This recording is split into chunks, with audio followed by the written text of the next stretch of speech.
Biết à? Vì mặt thì đầy mụn mà đọc cái này. Anh Duy sách. Duy mõ. Trung chim bắt đầu chơi trò đồi trụy.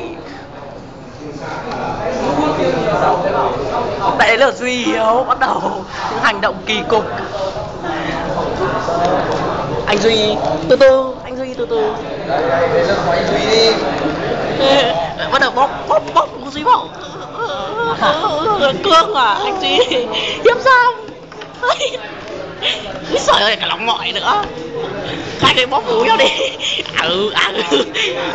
Đòi về S2 Ai rồi.